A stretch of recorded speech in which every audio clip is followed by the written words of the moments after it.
Okay, as we roll on, all pun intended, with the butter dish assignment, you have any technique in your toolbox, everything you've learned up to this point from additive, subtractive, certain hand building techniques, and of course you can jump to the wheel for this too, and I'll show that it's not a necessity, but it might be something you try right before the wheel assignment hits off. So of course with that tube assignment that you do with your cups, you can find a tube, make that paper resist around it, and maybe that once you ovalize it, you could actually make the walls really quickly that way. Again, if you're looking at butter dishes, again, the length of it may be something you're thinking about, a stick of butter, and so that means it should be more rectilinear or oval. So I made this template to go around that tube, but I'm also going to say here's a simple way of doing loose slabs where I'll cut out this about 4" by 18". Of course it could be 20, it could be 15. You have to look at that. Remember, we have around 15-16% of shrinkage depending on the clay, so you are making these bigger than you would imagine. Okay, so if we look at this one I collaborated with my son years ago on, I brought this in as a demo. You look at these walls and they're probably only 2 inches about, and there's a joint somewhere in there, and then there's a simple little dish. He made the little skull knob. So so that idea of the size, this fits a stick of butter. Okay, the height, the width, and the length, and that's something that you have to take into consideration. All right. So I'm going to do this 2 ways. I'm going to do it with a technique you already learned, so I'm not going to cover that, but I'm just going to show you the example of the end result. I'm also just going to take this, cut this out, pick this slab up, fix those joints, make whatever shape I make, let it stiffen up, and then I can ovalize it. So I'll show you that in the next stage and talk about the slumping of the top part of the lid for your butter dish. Okay, I would say measuring that slab out to 20 or 22 inches, 18 inches gives you something a little bit smaller length and width-wise. Maybe that's a cheese. I'll still finish this and show you certain things, like a cheese dish where you might keep your cheese out and covered. People leave their cheese out a lot. So anyway, that would be taller than you need for a butter dish. So I made this one shorter. And so if you look, it's about, measure it, got 2.5 inches, 2¼ inches, okay? So when I get to this joint, I have options. It could be a lap joint, it could be mitered. I can take that joint, I can do a butt joint. What you're gonna wanna do is figure out where you're gonna go with it. Maybe you'll just leave it as a lap joint and it'll be part of your element in composition. With this one I did a quick joint. I didn't score or slip, the clay's wet enough, and I really moved it on the inside, moved it on the outside, and you can see I left it there to show you one more step. So as you just really kind of work that joint together, making sure that's pretty fixed, then let it stiffen up a little bit. This is wetter clay. And then you're going to go and sled this with a flexible rib and smooth out that joint from the inside and the outside. So you really want to fix up. This is all like kind of nasty craftsmanship, a little sloppy. Bring that 7 to a 5 or whatever on the grading rubric. But so really work on that. Okay, so I keep the edge on the bottom here is actually going to be the top. On the top, that'll be the bottom. One of the things I've taught you with the cups is when you have a slab, you should probably think about what side is going to be the top of the edge and what side you're maybe going to join the bottom of the cup to, for instance, what I talked about with the cups. But in this case, what you're going to join, what edge you're going to join to the slumped lid, okay? And then that means that the lip of this edge, while the slab is still on the surface of your work table, that lip can be rounded out on one side, flipped over, rounded out on the other side, and then you've already fixed that lip. If you remember that from the cup assignment, that way you don't have squared off lips. And if you imagine like how sharp that would be on the lip, And you could of course do it when it's up in the air and work that edge of the lip, but it's a lot easier to just do it before you pick up that slab to shape it.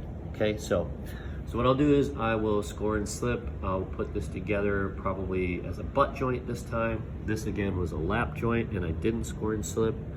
So I'm gonna take this and I'm gonna show you a different way. We'll see which one shows up more after it's bised, and just kind of get you into the sense of different kind of joints. Remember what I talked about with the cup assignment. Same thing with the butter dish now. If it's a mitered joint, it's a little more surface area and probably a better joint. Okay, so I'll get on that and then go to the slumping of the top part of this butter dish. All right, you can see from this joint where I squished it and didn't score and slip, I still have like some curvature to do on a flexible rib. The metal one or the yellow one's better than this red one. And you just kind of little at a time. So you got to work that interior, the curve in there, up and down, over. So you have to do that. So the other one, this one was a butt joint, scored and slipped, put together. And same thing, you got to work the interior. You can see where the joint is down there.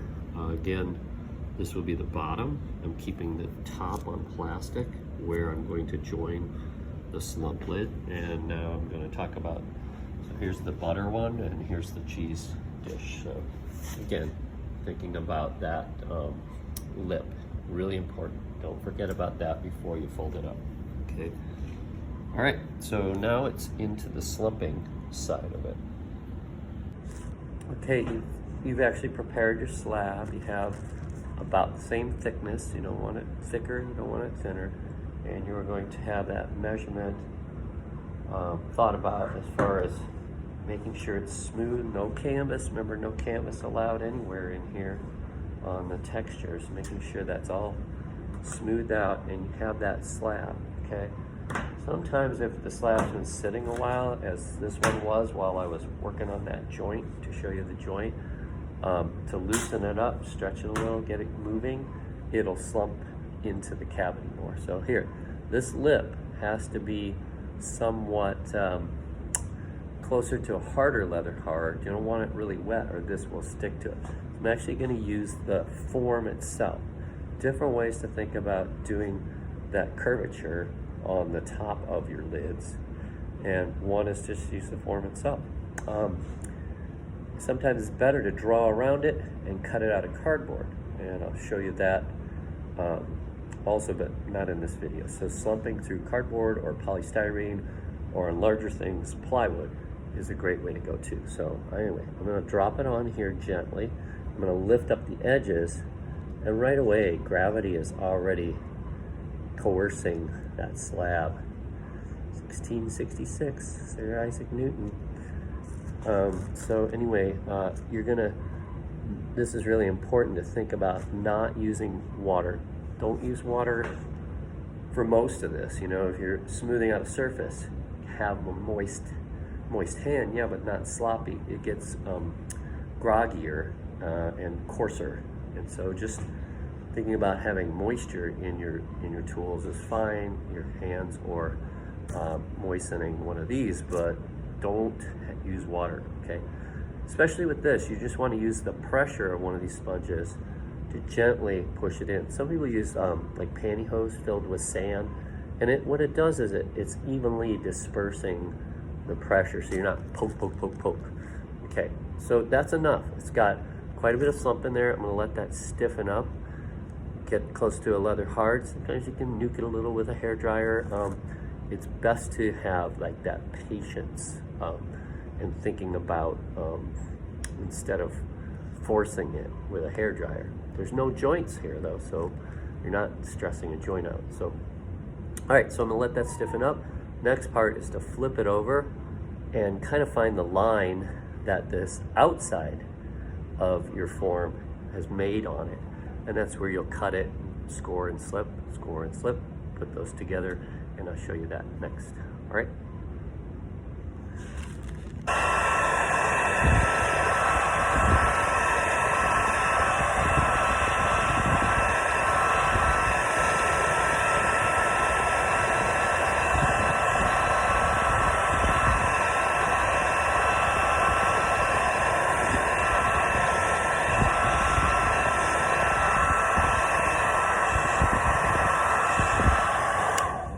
right, you don't want to do it too long. You just want to kind of get that surface on the curved part, not where you're scoring and slipping. Get that a little drier so it holds its shape when you take it out. Okay, you can see that it's got quite a bit of curvature. Actually, you don't have to slump it that much. You just don't really have a flat top, so you want to have some kind of curvature on the top. Of course, you can make flat top ones, but they're just not as appealing visually. Maybe they would be something you would do for a conceptual reason too, though. All right, so now you see the line. That's the inside line. And so you think of the thickness of your piece, and you cut about a 1/4 inch, depending on how thick your slabs are, away from that line, okay? All the way around that. And then you're gonna flip it over, score and slip this area, and join it. So that's my next stage. Okay, as you add the top, there's decisions you have to make, such as maybe you're gonna leave it more like, you know, the loaf of a bread, almost. You're gonna leave the edges, accent those edges, or you're gonna meld them into the piece. On this one, I'm just gonna leave it and more like highlight it, and on the other one, I am going to smooth it in, meld it in. The line on here, all of that can be sledded out. Again, I wish I had my yellow one. I think the yellow one moves the clay better. This is more of a refining one. And you gouged it there, Stephen. Anyway, so that kind of thing of working that, smoothing that out, or making a decision that is part of your design in the composition. Maybe it would frame off some carving that you would do up here before you get to the knob. All right, so that's the next step, is to decide that. Once it stiffens up, you're gonna wanna flip it over, and on that joint, fix the joint on the inside with a stiff paintbrush or the tip of your finger, really meld that out. You can also add a small coil, maybe 1/3 the size of a pencil, filling in that joint a little and smoothing it out too, okay? Okay, there's two basic ways to do it to get the slumped curvature on the top of your cheese dish, butter dish, cake, stand, whatever you're choosing to make. And it's the idea of if it's symmetrical, this works really well. If it's asymmetrical, you got to use the other side of this mold, but you're going to draw around it, and then show you, move that over gently, and this is staying in a nice, flexible but leather hard. You're going to draw around it, and you're going to cut that line. I've already done that here. And what you have is that cutout that you're going to use to get a sense of what size of slab you need. You need it to be at least about a 1/2 inch, maybe up to 2 inches more, depending on how far you're going to slump it into that negative space. So this cavity here is going to give you, just with gravity, I gently lay the slab on there and lift these edges. That's why you need some edges. You need something to hang up there. But if it's too much, it's problematic. So if I just gently coerce it and lift those edges, I'm gonna get a shape that's got some nice curvature already. But then some people use pantyhose filled with sand, and it evenly disperses it. Some people use their hands. I like a dry sponge, not a wet sponge. And again, doing this just to reiterate, you know, making sure you're not using water when you don't need to use water. And that's sometimes enough. This is, again, this one way to do it. You can also use, I would suggest the red flexible rubber ribs. They're less, let's say, marring, or so maybe I did this little thing there. See that little, and so it depends on how particular you get. You don't want to push too much onto the edges of the cardboard. But what you do want to do is now flatten this edge all the way around and kind of make sure that it's kind of up against that line. That line is going to give us the line to cut. And on the next stage, I might use a hairdryer, so I won't bore you with that. And just kind of nuke the center here Or in a perfect world, you just wait, just have patience, okay? Just take your time. And then I'll flip this out and I'll show you that step where we cut it, score this edge here that's cut, and then put it on, not the nice rounded edge here, but on the other side that's this cut edge that's fresh. Again, keep these on plastic so that edge down there stays wet and scoreable and slippable, so it isn't the drier edge that you're trying to add. And this, again, this edge is rounded. Trying to find my joint. I think that's my joint. Your joint, so you can see right there that I never did fix it down there. So again, just like that, you have this joint that you got to deal with. So really clean that up before you go put the top on.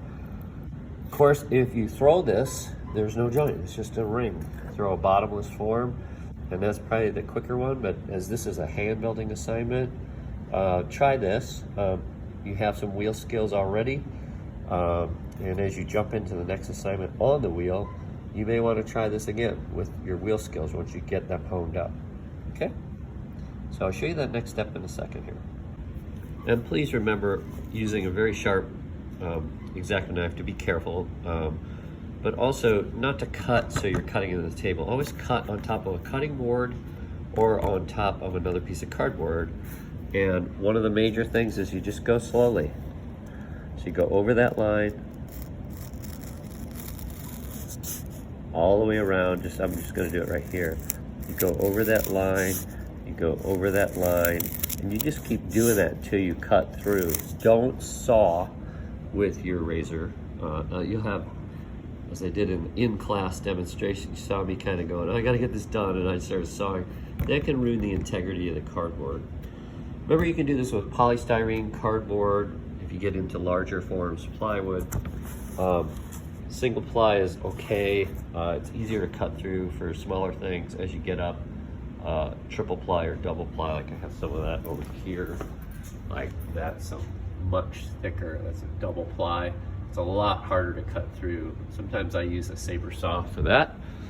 All right, so again, got this all slobbed. And here's the next step, but I'm gonna cover this, like I said a second ago, I'm gonna cover this part where I let this stiffen up. I'm just gonna let time do it. But again, talk about a hairdryer. Don't use a hairdryer on things when they already have a joint that can be stressed out, okay? So I gotta hone this edge up a little more. I'll do that interior, maybe with a thin coil, smooth that out, clean up that joint. And then I'll move on to the actual dish that goes underneath. There's a variety of different ways to make that. I'm just gonna show you one way to, again, create this mold. So it'd be something similar to this. We know that this is the shape of our piece, and so I might go around it about a half an inch and make another mold that's a half an inch bigger. And there's different ways to approach the symmetry with that by doing kind of a Susie snowflake thing, making a paper template and folding that square, it would be a square piece, and then cutting this edge at half an inch or whatever you're looking at more. And then when you open that up, the symmetry for that is there. If it's an asymmetrical shape, it's a different story. It's still making a nice paper template. Sometimes I will just use a glue stick at home, just wipe a little glue on there, glue it to the cardboard, and then cut around that rather than drawing the line. Sometimes when I draw the line, it gets a little wonky. All right, so that's the next step. After that is all together, I have to make some kind of tray for that butter or that cheese to sit in, for that lid to also fit in. And so if I'm making it bigger like this, if you can imagine, and I'll show you an example, that this is going to then sit down into that tray that I've slumped. And we'll show you some ideas around that too. Okay, this is another kind of crazy idea. Okay, so I've taped Sharpie to this thick thing. and I'm just going to go like this around the form. And that's another way, especially if it's asymmetrical, but it's hard to hold the camera and do this, but you get the idea that that is going to give me this, whatever you tape the pen to is going to give you that distance equally around whatever form you're doing. So that's another way, okay? That's kind of silly. I was just like, well, what if I did that? And so there's many ways to, you know, skin the cat, as they say. So you come up with a different way. Hope I see it. Cool. All right.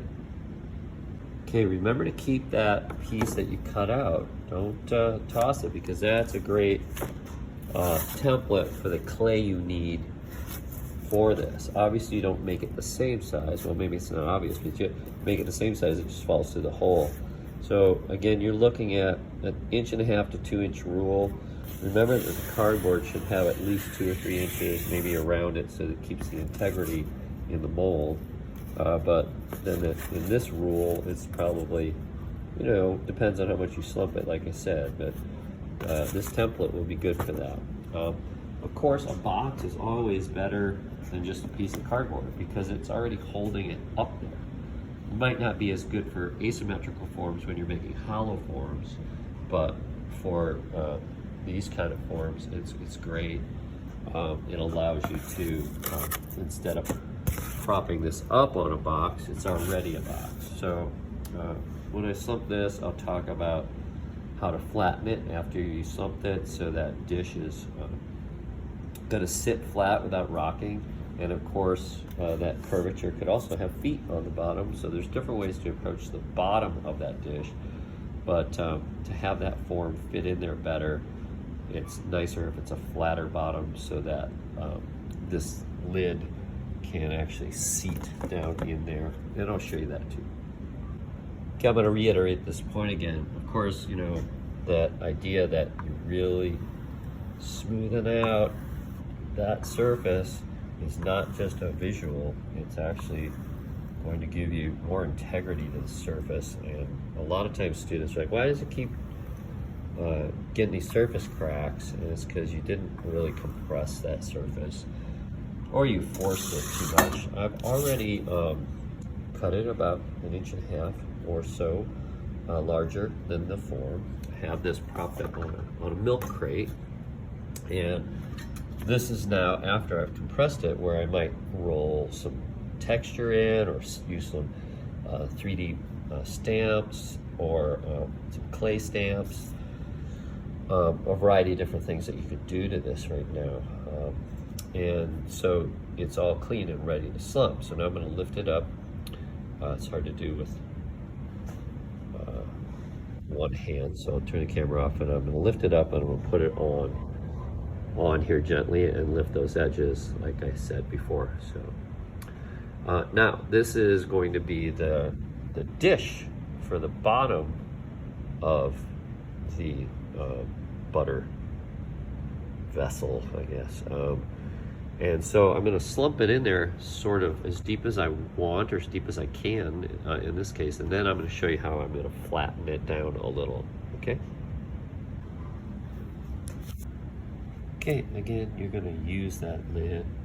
You can actually seat it down in there, and that will show you, you know, you kind of even it out, and that will show you a line sometimes that you either decide that you're going to leave or get rid of after this stiffens up. Maybe sometimes you think that it's too deep, and maybe sometimes you think the dish is shallower, so it all depends what you're thinking with that. I made this one pretty deep in there. Visually, once this is cut, it won't look as deep, but that doesn't give me as much options for like side handles. It would be more of a top handle or no handle at all. You know, this is small enough to pick up. The assignment is to think about like knobs or handles on yours. So those elements, whether you complement them or reiterate them on the tray.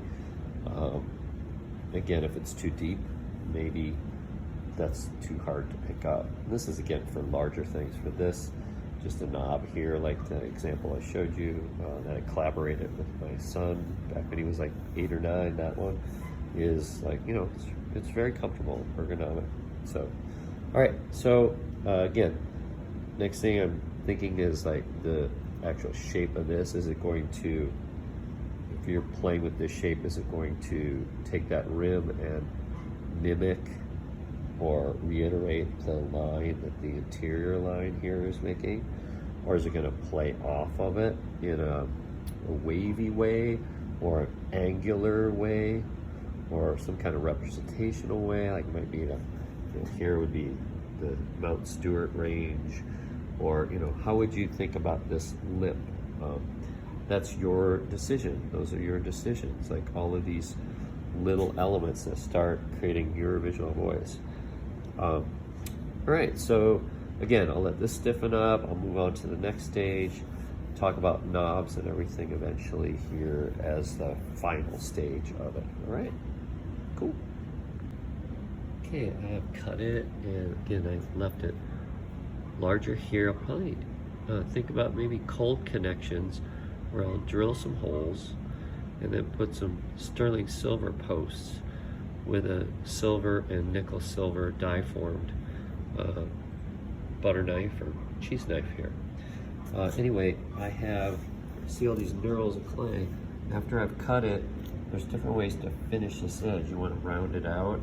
You don't necessarily have to, but I like to have a more rounded edge. I think it's better if you're doing utilitarian stuff, both visually and in the sink. And so if you don't have one of these, you might want to get one eventually, but you can always borrow one from me. And it's called a Sureform rasp, and I've rasped up the edges. It's a really great way to make it super even all the way around it. And then I'm softening it more with my hands to smooth out any of that, the marks and the roughness of this. You can sponge it if it's porcelain. If it's groggier clay, it just makes the surface not so appealing, but you can see that I've worked this edge. I'll work it further. And then the last thing is this edge under here, that the mold makes this line here, that you'll refine that too. And I'll show you some examples of ones that are finished, and then maybe I can flip this one over and show you what I mean by that area. Okay, so you see that area there, the mold makes these little marks on it sometimes. Make sure you hone that up, remove that.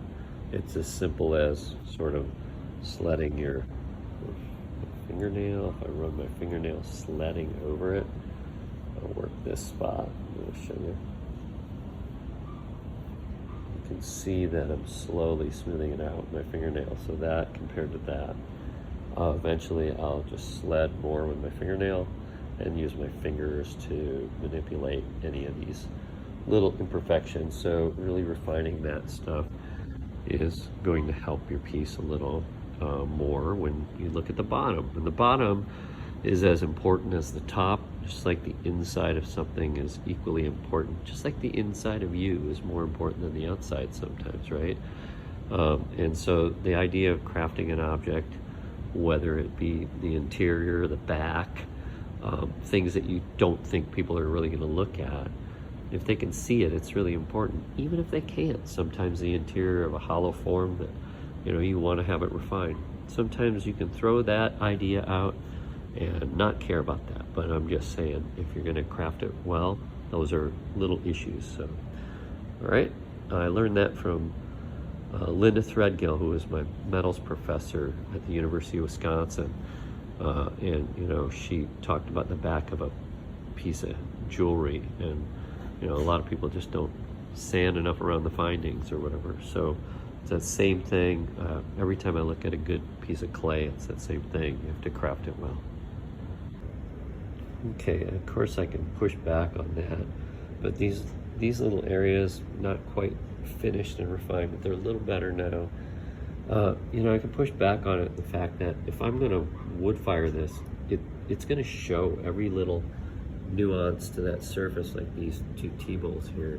it shows, and sometimes there's elements in the making that you want to leave, but it's more looking at the pot as it's sort of naked, making sure that clay in this stage is really refined as much as you want.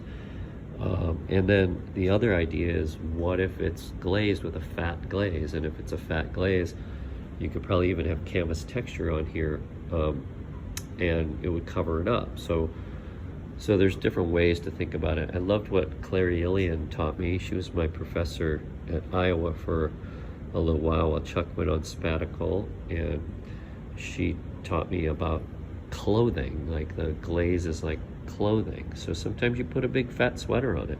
So anyway, these are things as far as getting some foresight into where you may go with the piece, but I've refined this enough for the demonstration, and I'll probably pick on it a little more, and smooth out little areas. Like, there's a little imperfection there, whatever, imperfection, nothing's perfect.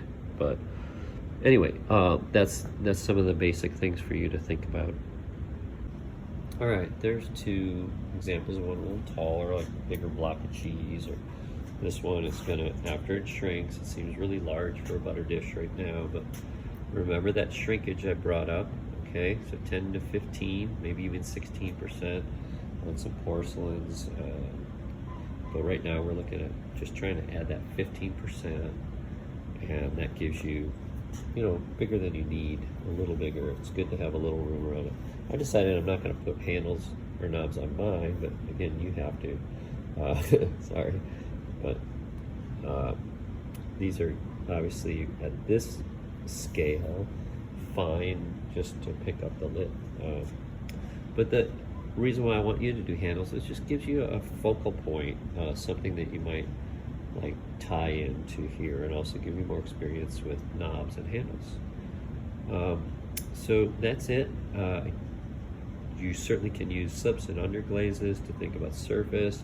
We talked about patterning and textures with the slabs. Plan your stuff out, and then be free to deviate from that plan. Figure out through serendipity and the evolution of the process where you might go with these pieces. All right, have fun.